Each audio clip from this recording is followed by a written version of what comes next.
Bonjour à tous, chers découvreurs de la langue française. Alors aujourd'hui, une vidéo courte mais sur un sujet qui me tient à cœur. Donc une vidéo sur l'élision, on va voir ce que c'est.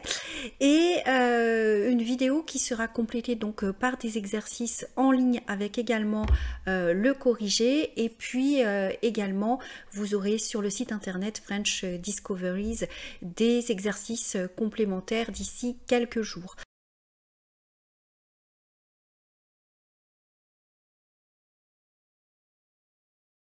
Alors, je vous invite, si ce n'est pas encore fait, à vous abonner. Cela me soutient beaucoup afin d'avoir plus de visibilité et puis aussi à activer la cloche pour être tenu au courant de ce que je vais faire prochainement.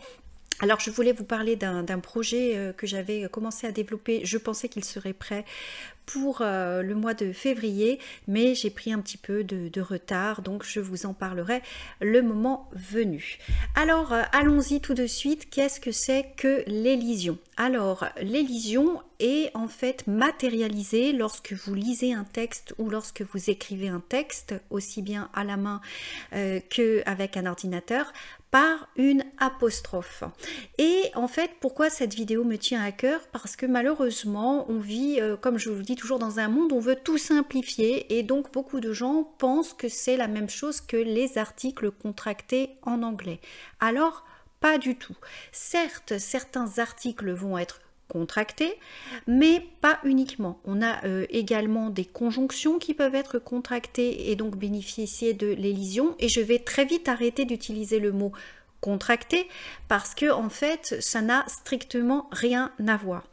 Autre chose dont je voulais parler, et je le répéterai sans doute tout au long de la vidéo, en fait l'élision n'a rien à voir forcément avec le langage familier. Alors pourquoi je dis forcément?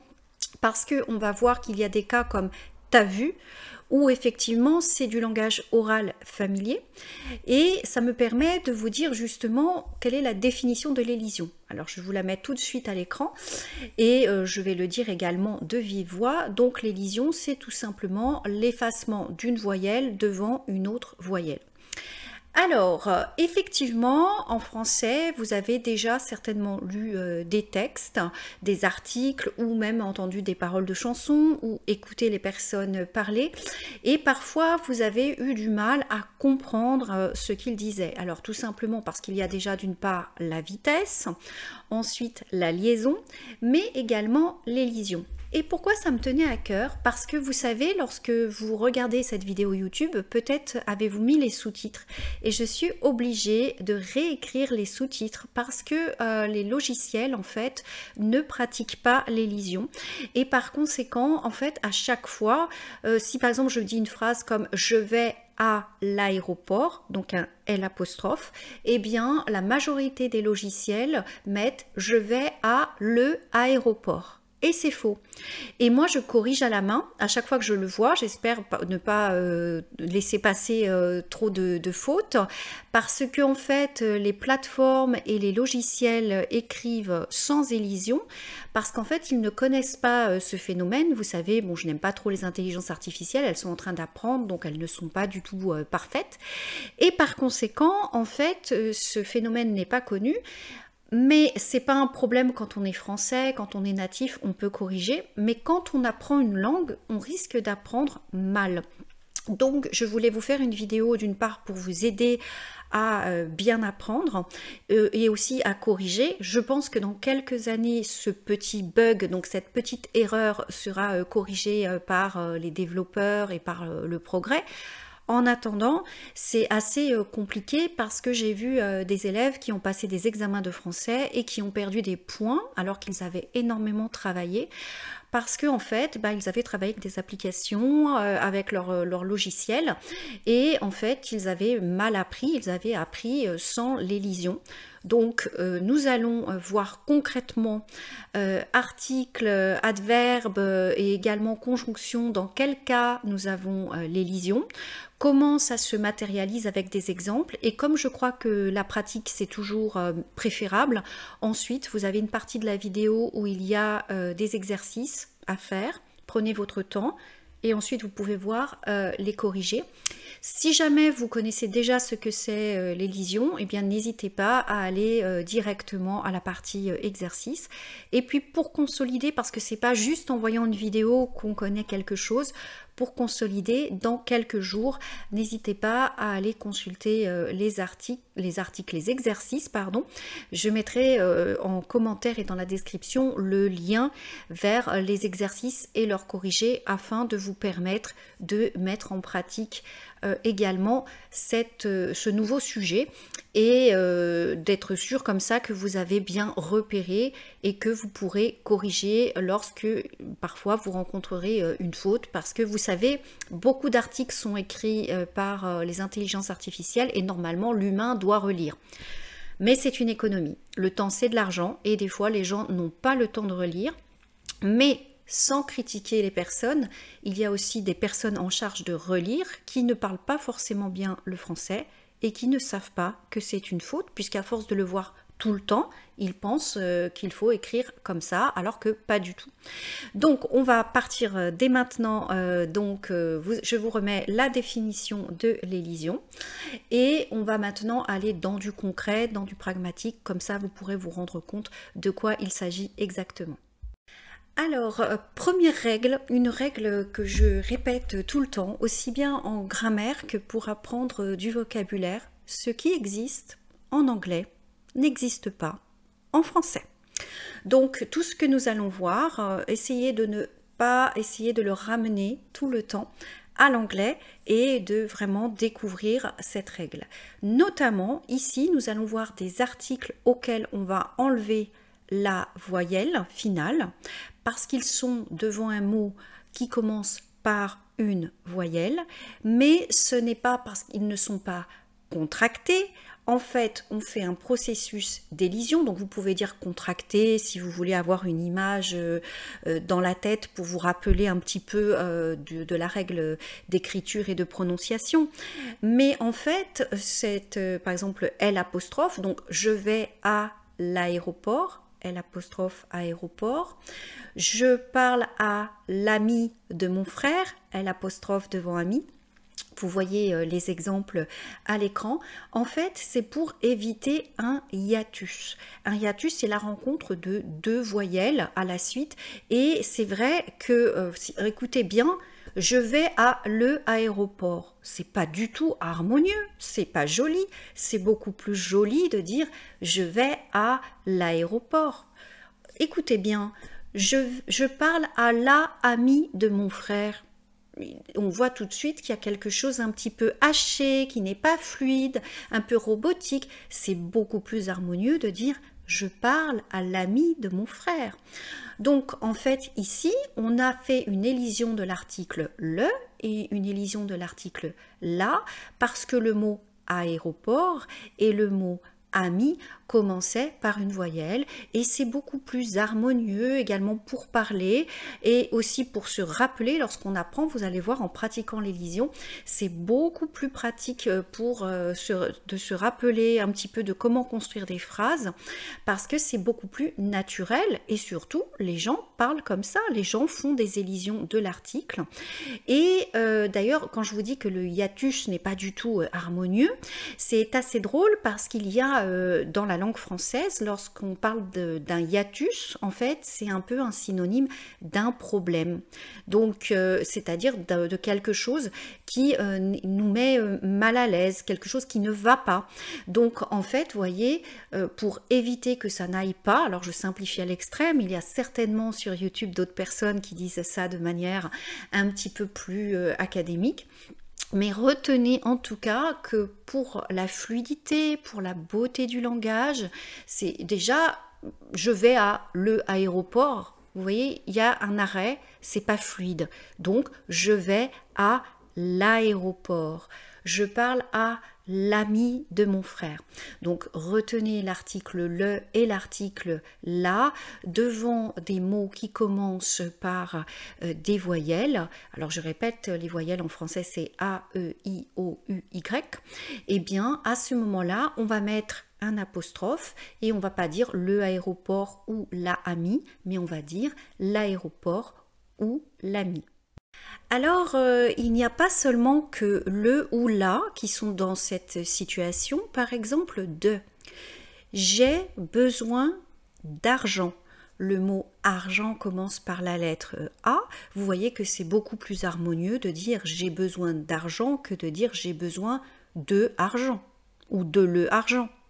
Donc, vous allez avoir des exercices dans lesquels vous allez pouvoir pratiquer cet effacement de la voyelle afin d'être sûr d'avoir bien compris. Et encore une fois, ce n'est pas du tout parce que vous voyez sur des traducteurs automatiques ou sur des articles non relus une absence d'élision que c'est bon, d'accord? Alors attention, il ne faut pas toujours faire une élision, il faut faire une élision quand on a un mot qui commence par une voyelle et par rapport à la lettre H, on va en parler plus tard. Effectivement, il y a un petit cas particulier, il y a des moments où il faudra faire une élision et des moments où on ne peut pas la faire. Mais en tout cas, je répète encore une fois, l'élision n'est pas quelque chose de familier, c'est pas la transcription d'un langage familier, c'est pour une raison phonétique afin d'éviter un hiatus. Alors, je vais tout de suite venir au cas du H muet et du H aspiré. Alors, le cas du H et du H aspiré. Alors, la lettre H en français est toujours muette, c'est-à-dire on ne la prononce pas. Il y a des langues comme l'anglais où cette lettre n'est pas muette, mais en français elle est considérée comme muette. Donc par exemple, je vais prendre le mot histoire, donc il y a un mot féminin. L'histoire de Sophie est émouvante. Je prends un exemple au hasard. Hein. L'histoire de Sophie est émouvante. En fait, je considère, comme le H est muet, que le H n'existe pas et que la première lettre du mot, d'ailleurs le son que j'entends en premier, c'est le son I.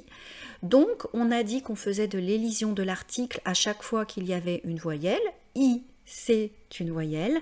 Donc, je ne vais pas dire la histoire de Sophie, mais l'histoire de Sophie. Donc, dans le mot histoire, hein, le H est muet. Maintenant, j'explique l'histoire du H aspiré. Je vais expliquer comme je l'explique à mes élèves. Vous avez sur YouTube des personnes qui expliquent de manière beaucoup plus académique. Moi, dans cette chaîne, je vous explique vraiment comme j'explique en cours particulier. Ce n'est pas parce qu'il y a écrit H aspiré que le H fait du bruit. Alors, quand on aspire une limonade, vous voyez, on fait des bruits comme ça. Donc, les gens me disent, bah alors H aspiré, ça veut dire c'est un H qui fait du bruit.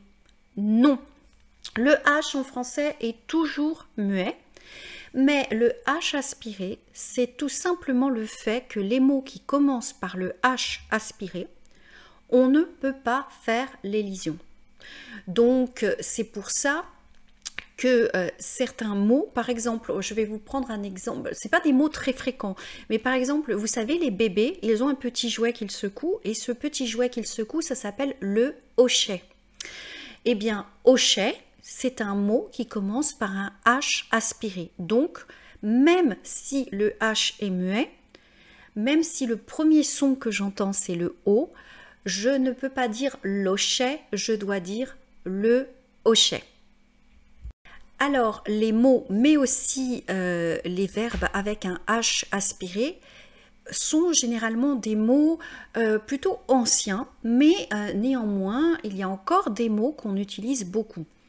Par exemple, hacher, on ne va pas dire lâcher, on va dire le hacher, parce que hacher, en fait, contient une lettre qui commence par un H aspiré. Mais ça ne veut pas dire que le H, on doit le prononcer, ça veut dire que devant ce mot, je ne peux pas faire l'élision.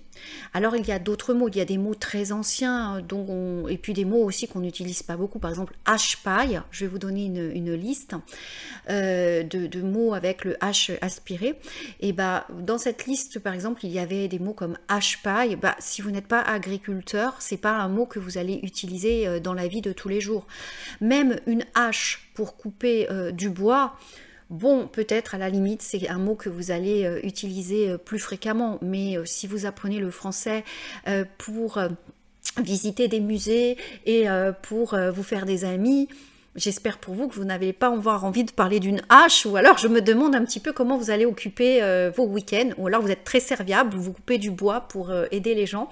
Mais en tout cas, c'est pas un mot que vous allez beaucoup utiliser.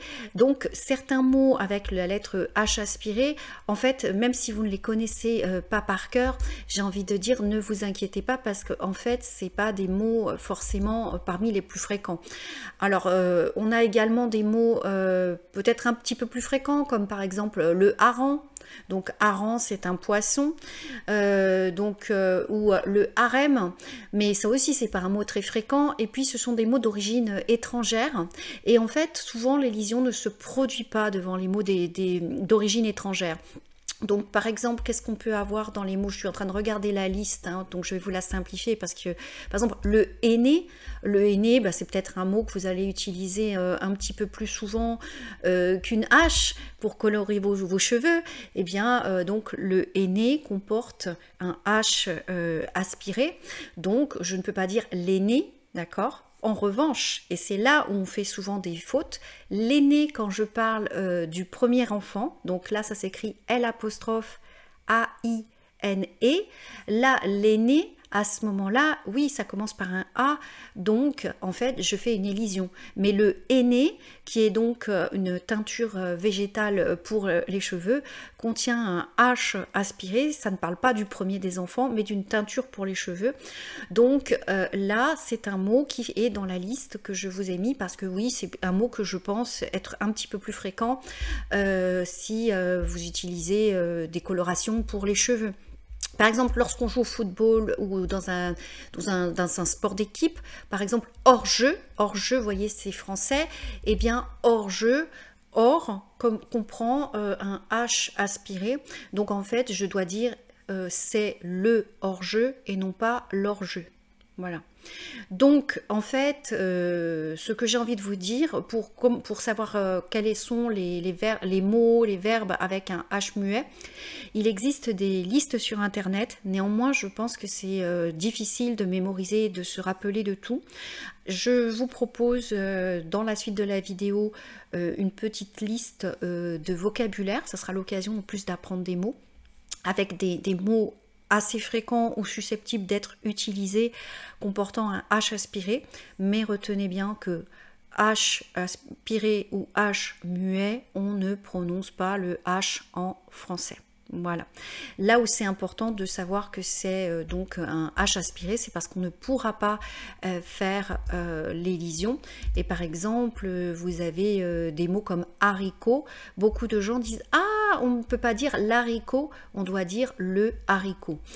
Ensuite, c'est vrai que parfois vous allez rencontrer des personnes qui parfois font la faute. J'ai envie de dire, ce n'est pas grave.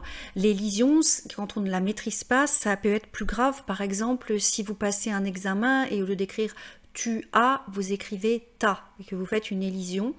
Et là, effectivement, à l'écrit, c'est considéré comme une faute, parce que c'est du langage familier oral. T'as quel âge? Donc c'est quelque chose que je demande dans une conversation, mais ça reste un petit peu familier. Même dans une conversation, moi j'aurais plutôt tendance à dire à quelqu'un dont je veux savoir l'âge, tu as quel âge? Et puis je dirais plutôt d'ailleurs le verbe en premier, je dirais, et puis j'utiliserai aussi un nom interrogatif, donc un déterminant interrogatif, je dirais quel âge as-tu? Vous voyez, ça serait beaucoup plus clair. Bon, néanmoins, on n'est jamais dans la tête des gens, on ne sait jamais qui on va rencontrer. Donc, je vous donne quand même une petite liste simplifiée de mots, les mots les plus fréquents. Si vous les mémorisez, tant mieux. Si vous passez un examen, je vous invite quand même à les mémoriser, parce que souvent, ça fait partie des pièges des exercices pour vérifier si vous connaissez ce cas de H aspiré. Après, je sais que c'est un peu injuste, parce qu'il y a beaucoup de Français qui seraient bien incapables, même en étant natifs, de vous expliquer pourquoi ils font l'élision et ce qu'est un H aspiré. Mais vous apprenez le français et vous passez des examens pour certains d'entre vous, donc il faut jouer le jeu, et c'est pour ça que je vous ai mis une petite liste. Mais si vous voulez tout apprendre par cœur et connaître le maximum de mots avec des H aspirés, même des mots du Moyen-Âge, images. Si vous êtes vraiment passionné, vous tapez dans Google mots avec un H aspiré et là vous allez obtenir des PDF alors de 7, de 10 pages de mots à apprendre par cœur. Ça peut être une solution. J'ai encore des élèves, notamment des élèves d'Afrique, qui, vous savez, je suis très admirative, ils apprennent le dictionnaire par cœur. Donc ça, c'était une ancienne méthode. Moi, je me souviens quand j'étais jeune, beaucoup de gens apprenaient comme cela. Bon, j'essaie que ce soit un petit peu plus vivant, donc je vous ai fait une petite sélection parce que je pense que beaucoup de personnes ne font plus comme cela, mais si vous avez envie de le faire, tout simplement dans un moteur de recherche, vous tapez mots commençant par un H aspiré et vous apprenez toute la liste. Alors il y a beaucoup de pages, mais en tout cas vous saurez que devant ces mots-là, eh bien on ne peut pas faire d'élision, donc on ne peut pas supprimer la voyelle de l'article ou de la conjonction. Alors, je vous propose qu'on voit plus en détail l'élision des voyelles A, E, I, O, U, Y. Alors, n'oubliez pas, pour ceux qui apprennent le français, que le Y en français est considéré comme étant une voyelle et il produit donc le son I. Voilà, donc ça c'est important. Alors on commence par le A. Alors en fait c'est très très simple. Lorsque vous avez l'article la, et bien en fait devant un mot qui commence par une voyelle, par exemple ami, on ne dit pas, comme je vous l'ai dit tout à l'heure, on ne dit pas la amie de mon frère, on dit l'ami de mon frère. Alors une règle aussi à savoir, c'est qu'on ne fera pas l'élision devant un mot étranger. Alors tout à l'heure je vous parlais du H qui était muet, par exemple le mot hamburger, c'est un mot étranger. La première lettre, donc c'est un A, on ne peut pas dire l'hamburger, on doit dire le hamburger. Après, moi j'ai entendu des personnes dire l'hamburger, mais ce n'est pas correct. Hein. Donc hamburger contient un H aspiré, donc on doit dire le hamburger. Et puis si jamais vous avez peur de vous mélanger avec le H muet et le H aspiré, bah, de toute façon hamburger c'est un mot étranger, donc je ne ferai pas l'élision de l'article là lorsque le mot est étranger. Voilà. Par contre, si le mot commence par une consonne, là, vous n'avez pas besoin de faire l'élision. La porte, la cheminée, la coiffure, la maîtresse, la saucisse, enfin, tous les mots qui commencent par une consonne, vous n'avez pas besoin de faire l'élision. Alors, également, lorsque l'article là est devant un verbe. Je vous ai mis un exemple, par exemple, la tarte aux pommes, elle l'a mise au four. Donc là, le piège, c'est souvent que les personnes écrivent là, elle a. Et en fait, il faut faire l'élision. Le verbe a ici, elle l'a mise au four, donc regardez l'exemple sur l'écran, c'est le verbe avoir. Donc ici l'article est devant le verbe, donc en plus un verbe qui commence par une voyelle a, donc on va mettre L apostrophe. Elle l'a mise au four.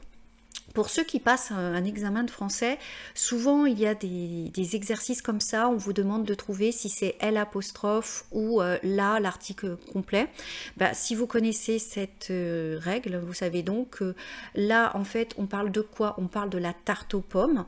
On ne le répète pas, on utilise donc un article qui fait référence à la tarte aux pommes, mais il y a ensuite un verbe qui commence par une voyelle, donc on fait L apostrophe. Voilà, la tarte aux pommes, elle l'a mise au four.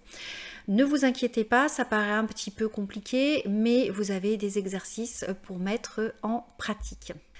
Alors, comme j'ai des élèves qui étudient le français à l'université, aussi, ils m'ont dit, regardez, j'ai trouvé dans ce livre cette expression, donc un ça avec une élision. Donc, je vous mets la phrase à l'écran.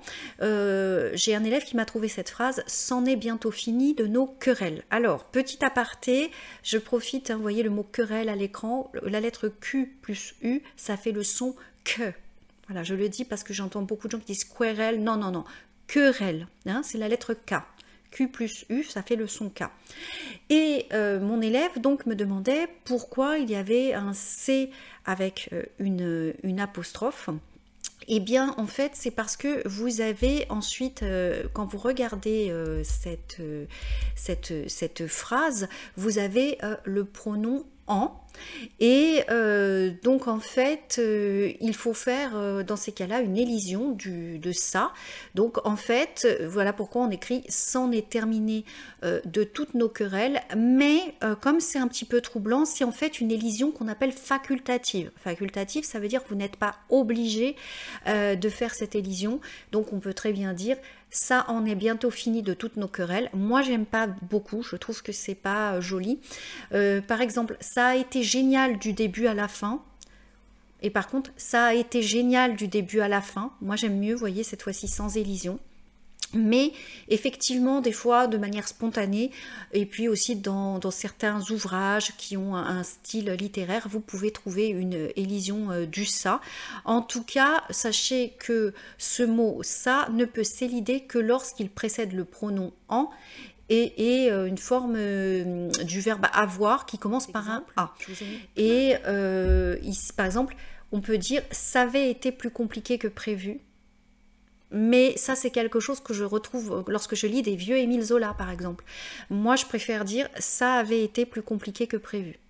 Bon, après, des fois aussi, quand on parle, on peut se retrouver à faire de l'élision, à effacer la voyelle. Mais après, là, c'est vraiment facultatif, donc vous faites comme vous voulez. Mais si vous le croisez dans des écrits, ce n'est pas forcément une faute. Par exemple, dans les livres d'Émile Zola, où il parle... où il retranscrit en fait les dialogues entre les personnages, eh bien on a souvent des élisions du ça parce que c'est quelque chose qui fait un petit peu plus vivant, un petit peu plus naturel, qui lui permet aussi de montrer le caractère du personnage. C'est pas le seul auteur à le faire, mais c'est l'auteur auquel je pense et l'auteur sur lequel mon élève butait en me demandant si c'est une faute ou pas. Je dis non, non, Émile Zola ne fait pas de faute, hein. Donc même si Google Traduction corrige l'élision, non, non, non, Émile Zola d'abord, hein. On est bien d'accord, c'est lui qui fait foi et non pas un traducteur automatique. L'article le n'est pas le seul en fait concerné. Il y a également de. Donc par exemple, lorsqu'un mot commence par une voyelle, on mettra des avec un apostrophe. J'ai besoin d'argent, j'ai besoin d'amis, j'ai besoin d'intimité. Donc à chaque fois qu'un mot commence par une voyelle, alors là je suis en train de réfléchir, mais je vous ai déjà mis plein de phrases, j'ai déjà créé plein de phrases avec des exemples, donc c'est pas forcément avec j'ai besoin. Ce qu'il faut retenir, c'est que quand de est devant un mot qui commence par une voyelle, eh bien vous enlevez la lettre E et à la place vous mettez un apostrophe. Là aussi, si le mot est étranger, par exemple vous avez besoin d'acheter des yaourts, j'ai besoin de yaourt, hein. Là j'ai besoin, par contre j'ai besoin d'un yaourt pour cette recette, vous voyez, un commence par la lettre U, donc c'est aussi une voyelle, donc pensez bien également à faire l'élision de dans cette situation. Également la même chose avec me, par exemple je m'ennuie, on ne dit pas je me ennuie. Vous voyez, ennui commence par la lettre E, donc je m'ennuie. Et du fait que j'ai enlevé la lettre E à me, eh bien, je mets une apostrophe. Je m'ennuie. Qu'est-ce qu'on pourrait dire avec je m'aménage une pièce sympathique dans le grenier. Voilà, j'ai essayé de trouver quelque chose avec la lettre A.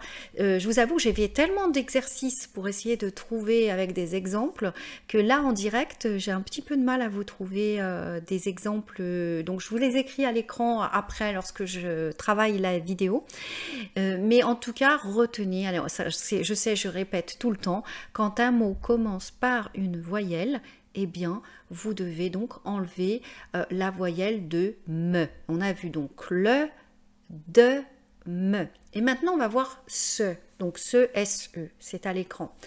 Par exemple, il s'appelle Jean. On ne dit pas il se appelle Jean. Même si vous le voyez dans des traducteurs automatiques ou dans des corrections, non. Il s'appelle Jean. Si je reprends l'exemple tout à l'heure avec me, je m'appelle Nathalie. Vous voyez?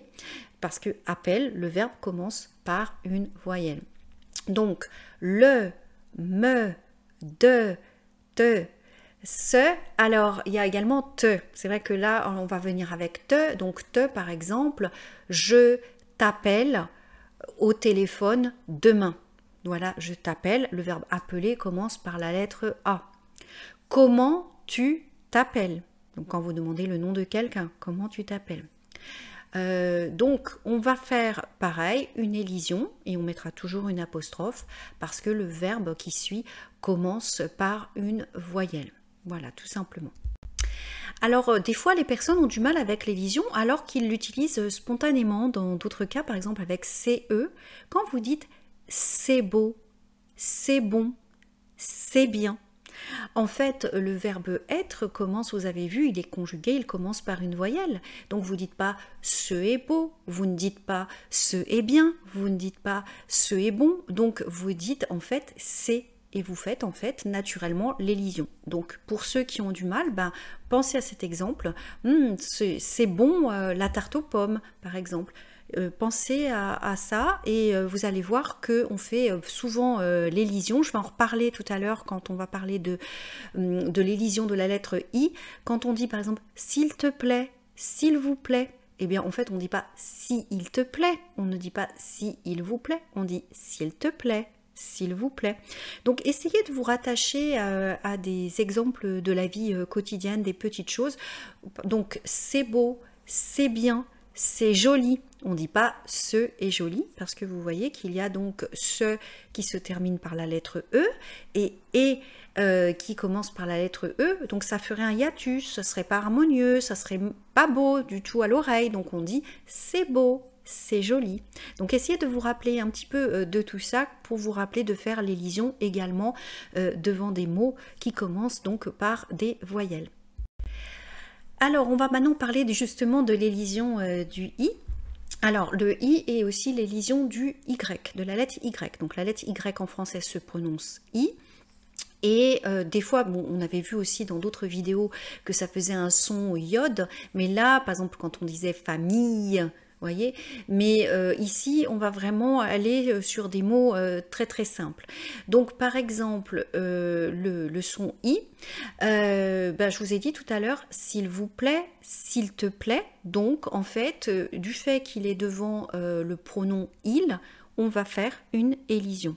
Mais pour la lettre Y, lorsque les mots sont étrangers, par exemple on dit le yacht, le yaourt, et par exemple pour un pays étranger, on va dire le Yémen. Et là, on ne va pas faire d'élision parce que ce sont des mots étrangers. À chaque fois, c'est la même règle en fait. Je répète depuis tout à l'heure dans l'élision. Quand un mot commence par une voyelle, il faut faire l'élision, sauf si c'est devant un H muet et sauf si c'est un mot d'origine étrangère. Alors je voulais rajouter par exemple pour si, je voulais rajouter s'ils aiment le chocolat, je leur ferai un opéra. J'aime bien cette phrase parce que s'ils aiment, vous voyez on ne dit pas si ils aiment, donc devant un pronom personnel pluriel c'est pareil, on fait une élision parce que c'est ils, donc on ne dit pas si ils aiment, on dit s'ils aiment. D'accord? Et je ferai un opéra. L'opéra c'est un gâteau au chocolat. Français, voilà, très très bon.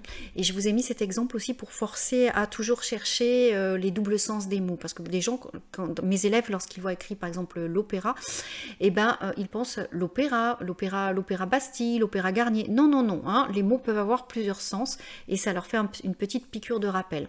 En tout cas, donc pour l'élision du i, si le mot si, ah là là, est devant le pronom il singulier au pluriel, vous devez faire une élision et mettre une apostrophe. Et l'exemple le plus fréquent sur lequel on peut vraiment se rattacher, c'est s'il vous plaît et s'il te plaît. Vous voyez, ça c'est un moyen mnémotechnique pour vous rappeler qu'il faut faire l'élision devant le pronom il. Alors, il n'y a pas que les articles sur lesquels on doit faire l'élision. Il y a également des adverbes comme lorsque, puisque, presque, quelque, quoique. Je vous les ai mis à l'écran.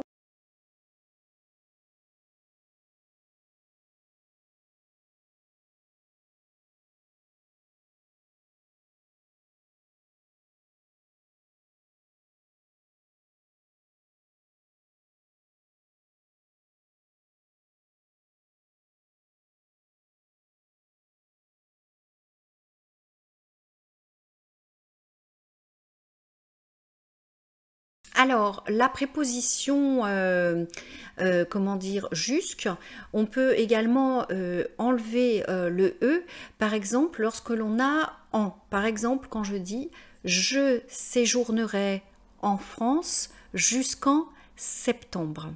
Alors, ici, vous avez en plus les deux sens de « en ».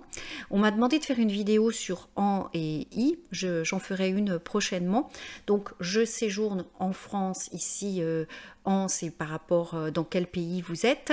Et jusqu'en septembre, ici, jusqu'en septembre, c'est pour indiquer la limite de temps à laquelle vous allez rester dans le pays. Donc, quelle que soit en fait la nature grammaticale de en, eh bien on doit faire l'élision. Donc, on mettra jusqu'en septembre. Alors, effectivement, il y a des personnes qui m'ont dit « Oui, mais pourquoi à l'impératif, on dit « donne-moi-en » On nous dit pourquoi on ne fait pas d'élision? Parce que en fait là on a dit que c'est quelque chose qui est placé avant. Donc tout à l'heure on a expliqué pas mal de fois, oui retenez bien lorsque c'est une voyelle, lorsque c'est un mot vraiment français, lorsque ce n'est pas avec un H aspiré. Et bien maintenant retenez aussi que la place du mot pour l'élision est importante, puisque en fait lorsque le mot est placé devant, et là à ce moment-là on fait l'élision. Donc jusque est placé avant en, donc on met jusqu'en septembre et on met une apostrophe. Voilà, on ne met pas jusqu'avec un E. Alors également des pronoms peuvent avoir l'élision, toi et moi. Le plus typique, je t'aime. En fait, c'est je t'aime, donc vous voyez, vous mettez un T avec un apostrophe, vous dites pas je toi aime. Voilà, même si ça peut être amusant de jouer sur la langue, surtout à l'approche de la Saint-Valentin. Ça peut être amusant, mais en tout cas, lorsque vous parlez à quelqu'un, les pronoms moi et toi, lorsqu'ensuite il y a un verbe ou un mot qui commence par une voyelle, eh bien, vous allez faire une élision. Et je pense que cet exemple-là, c'est un exemple dont on peut s'en rappeler. Également, lorsqu'on remercie quelqu'un, on va lui dire « je t'en prie ». Et non pas, donc on va faire une élision. Qu'est-ce qu'on a d'autre également? Il m'en doit une. Vous voyez, un exemple encore. Et puis, par exemple, l'élision de toi et moi, donc c'est devant en et devant i. Donc par exemple, j'ai hâte de découvrir ce spectacle, mon copain m'y emmène demain. Alors ici, i, c'est en fait un complément de lieu, et qui est un adverbe de lieu, pardon, excusez-moi.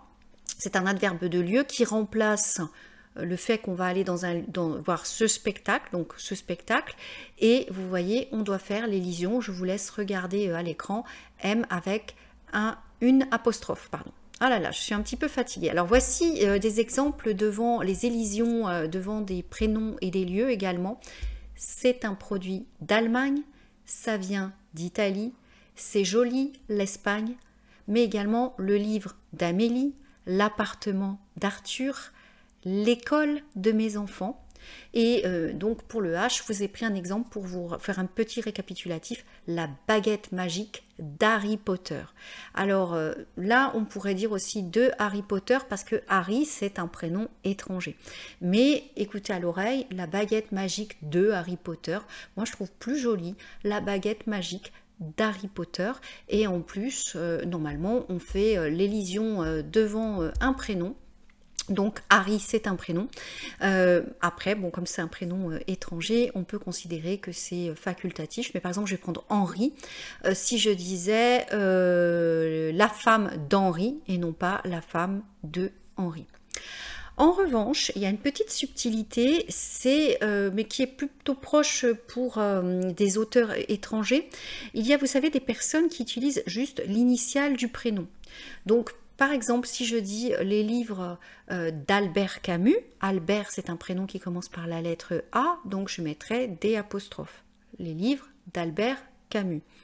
Mais si je mets A.Camus, à ce moment-là, je ne peux pas faire l'élision. À ce moment-là, je dis les livres de A.Camus. Voilà, c'est une exception. Encore une fois, la difficulté d'apprendre le français, c'est que les gens qui apprennent, et c'est complètement humain, ont besoin d'avoir des règles et de faire des systématisations. Or, le français, comme je le dis souvent, c'est une règle grammaticale, une exception. Une règle grammaticale, une exception. Donc en fait, lorsque vous apprenez le français, vous apprenez la règle, mais vous devez aussi apprendre l'exception. Voilà, ça fait partie également des choses originales et intéressantes du français. Donc pour les prénoms commençant par une voyelle, donc je dirais les livres d'Albert Camus, puisque Albert commence par un A, mais si je mets A.Camus, dans ces cas-là, je serai obligée de dire les livres de A.Camus. Voilà, bon, c'est pas vraiment naturel pour nous en français parce qu'on n'a pas tendance à tellement utiliser les initiales, ça peut arriver. Donc voilà un petit peu la règle, et de toute façon je vous ai mis pas mal d'exercices pour vous entraîner, et avec des corrigés, avec des explications. Et puis je vous invite aussi à être actif, comme je vous dis toujours, vous pouvez être actif quand vous lisez maintenant des articles ou quand vous lisez des livres ou vous essayez de traduire des paroles de chansons, essayez de repérer l'élision et de comprendre pourquoi en fait il y a une élision. Alors vous avez peut-être vu que je vous raconte ça j'ai très mal à la gorge, je sors d'une grippe, donc je suis un petit peu moins dynamique que d'habitude, mais je vous ai préparé dans la deuxième partie de cette vidéo un récapitulatif écrit de la règle en plus de mes explications à l'oral, parce que je sais qu'il y a des gens qui écoutent les vidéos en faisant le ménage ou autre chose. Donc si vous avez envie ensuite de vous poser tranquillement et de tranquillement revoir la règle ou d'imprimer ou de faire des copies d'écran, sachez, regardez bien le chapitrage, sachez que je vous ai mis l'ensemble de ces règles par écrit et qu'ensuite vous avez, comme je vous l'ai dit, des exercices pour mettre en pratique. Alors, il y avait une exception dont je ne vous ai pas parlé, c'est si par exemple vous parlez des lettres de l'alphabet. Alors, dans quel cas vous allez parler des lettres de l'alphabet? Vous allez me dire, je ne sais pas, si vous jouez au Scrabble par exemple, ou si vous parlez de mots croisés, si vous dites le E, le A, le I, on va pas dire la, le, li. Voilà, juste, voilà, c'est une petite, là c'est un petit rajout d'exception. Donc normalement devant une voyelle on fait une élision, mais si vous parlez de noms de lettres, donc par exemple le E, le A, le I, eh bien à ce moment-là, vous ne faites pas d'élision. Je vous ai dit, c'est une langue qui est faite de règles et d'exceptions. Retenez bien ce que je vous ai dit en début. Ce qui existe en anglais n'existe pas en français. Première chose, donc déjà n'essayez pas de penser que ça a à voir forcément avec les articles contractés comme en anglais, ça n'a strictement rien à voir. Et en plus, retenez, on avait dit qu'on faisait la contraction devant une voyelle, et sauf dans certains cas qui étaient notamment le H muet et les mots d'origine étrangère, et bien là maintenant on rajoute que c'est lorsque l'on parle des lettres, si on dit le E, le A, le I, et bien on ne fait pas non plus d'élision parce qu'on parle de lettres. Alors dans quel cas de parler de lettres? Vous jouez au Scrabble, vous expliquez à un enfant comment lire, vous parlez de l'alphabet, ça peut arriver, c'est un peu marginal, mais ça peut arriver. Alors, j'aimerais terminer en parlant justement des exceptions. Donc, je vous ai dit, on apprend une règle, une exception. On est tout content, une règle, une exception. Je voudrais donc vous présenter des mots qui, en fait, n'ont jamais d'élision, bien qu'ils commencent par une voyelle. Et je voudrais vous mettre les phrases à l'oral, et forcément je vais à un moment dans les exercices vous tester en remettant comme ça discrètement ces mots, et je verrai si vous faites l'élision ou pas. Donc là c'est un peu de la mémorisation. Un conseil que je peux vous donner lorsqu'on apprend le français, il y a une partie toujours ludique, c'est intéressant aussi de parler avec des gens et d'écouter, mais il y a une partie qui est beaucoup moins sympa, qui est en fait d'apprendre par cœur et de mémoriser, notamment pour mémoriser les exceptions et mémoriser certaines règles pour se sentir à l'aise. Je sais que c'est pas une chose qu'aiment faire les personnes d'apprendre par cœur, et je sais qu'on est souvent très occupé et qu'on a beaucoup de mal à retenir, mais c'est important de faire travailler sa mémoire. Donc essayez de retenir. Alors vous pouvez aussi revenir plusieurs fois sur cette vidéo. Vous pouvez également imprimer, faire des copies d'écran, vous le répétez. Mais je crois aussi qu'une des manières Pour mémoriser, bon, il y a apprendre par cœur, malheureusement, ou aussi essayer d'être actif, essayer de repérer, de réutiliser afin de consolider, et toujours, comme je vous le dis, de demander aux natifs, à vos collègues, aux personnes qui sont autour de vous corriger. Il n'y a vraiment pas de honte à demander, et en plus, ça peut être une manière de socialiser, de vous faire des amis, de vous intéresser à la langue française et de demander à des personnes françaises, excuse-moi, mais comment on dit ça? Je suis vraiment pas sûre. Donc, je pense que ça peut être une bonne solution. Et d'ailleurs, pour parler de l'élision, vous voyez, là, j'ai dit « je pense ». Alors, c'est pas bien, parce que normalement, je devrais dire « je pense », mais je suis à l'oral, et je l'ai dit de manière familière, et j'ai fait une élision. Et en fait, les intelligences artificielles et les traducteurs automatiques ont tendance à confondre le langage familier et le phénomène de l'élision. C'est pour ça, en fait, qu'il y a des erreurs. C'est mon point de vue. Donc, parce que je pense, vous voyez, le verbe penser commence par une consonne. Et là, j'ai enlevé le « mais c'est pas bien », c'est en langage familier, parce que on se connaît. Voilà, enfin, on se connaît par écran interposé.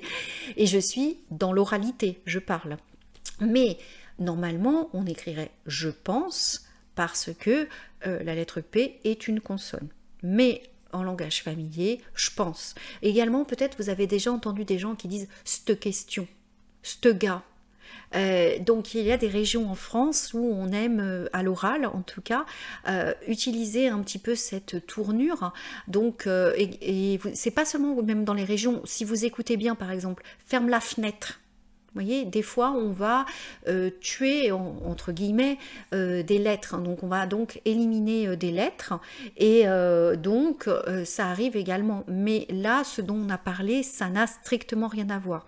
Ce n'est pas une manière de parler régionale, ce n'est pas du langage familier, et ce n'est pas non plus un mode de prononciation, d'effacement d'une lettre à l'intérieur d'un mot, puisque c'est un effacement d'une lettre avant un mot, et donc c'est un nom ça s'appelle l'élision. Et je pense que c'est pas évident pour les gens qui apprennent le français, et c'est pas évident non plus pour la nouvelle technologie de modéliser ça. Le problème, c'est que on voit beaucoup d'articles de presse notamment qui sont écrits avec du contenu. Et normalement, on doit relire les articles de presse, mais comme je vous ai dit, les gens n'ont pas toujours le temps. Et résultat des courses, des fois où ils n'ont pas le temps, où ils perdent en fait cette connaissance, ils ne savent pas qu'il faut faire une élision, et vous apprenez mal. Et quand vous allez parler, d'une part vous allez mal prononcer, mais en plus quand vous allez écouter les gens, du fait que vous ne le pratiquez pas, vous n'allez pas le reconnaître et vous pouvez faire des confusions. Regardez l'exemple que j'avais pris, la tarte aux pommes, elle l'a mise au four. En fait, il y a des personnes, comme ils ne savent pas que c'est L''A, et bien en fait, ils entendent là, ils reconnaissent que c'est un article, et ils disent mais là quoi, et ils cherchent quelque chose, et du coup, dans la conversation, ils perdent en fait le fil de la conversation, et ils ne comprennent plus ce que les gens disent. Parce que là, j'ai fait qu'une seule phrase, et je l'ai dit avec un rythme naturel, pas rapide, mais dans une conversation authentique, souvent les gens parlent très vite, et du coup, vous devez faire un effort pour suivre. Et si vous ne connaissez pas ce phénomène de l'élision, ou si vous ne le reconnaissez pas, eh bien, ça peut amener des fois à des confusions, à une perte de confiance, et à « ouh là là, j'ai perdu la conversation parce que je suis encore bloquée sur ce point ». Donc, je pense que c'est un point très intéressant. Et n'hésitez pas, je me répète un petit peu, mais n'hésitez pas à aller voir aussi la partie où j'ai écrit toutes les règles, donc dans la suite de cette vidéo, parce que je pense que ces copies d'écran qui sont accessibles pour les abonnés du site FrenchDiscoveries.fr, c'est vraiment un moyen de vous faire des petites fiches pour vous rappeler comment utiliser correctement l'élision. Alors, avec tout ça, nos fameux mots devant lesquels il n'y aura jamais d'élision, même s'ils commencent par une voyelle. Alors, on va, à chaque fois, je vais vous donner des exemples, et je vais les mettre à l'écrit. Donc, par exemple, énième, on va pas dire c'est l'énième, on va dire c'est la énième fois que je te le dis. Donc là, il n'y aura pas d'élision, même si le mot énième commence par la lettre E. Si je dis lors du vote, le oui l'a emporté lors du référendum. Donc, le oui, devant oui, même si ça commence par un O, je ne peux pas dire l'ouïe. Et c'est normal parce que l'ouïe, c'est la faculté d'entendre. Donc, ça serait confusant. Donc, ça serait, alors, enfin, confusant, c'est pas très joli ce que je dis. Ça pourrait créer des confusions si je disais l'ouïe. Donc, on dira le oui, donc c'est-à-dire le vote oui, l'a emporté lors du référendum.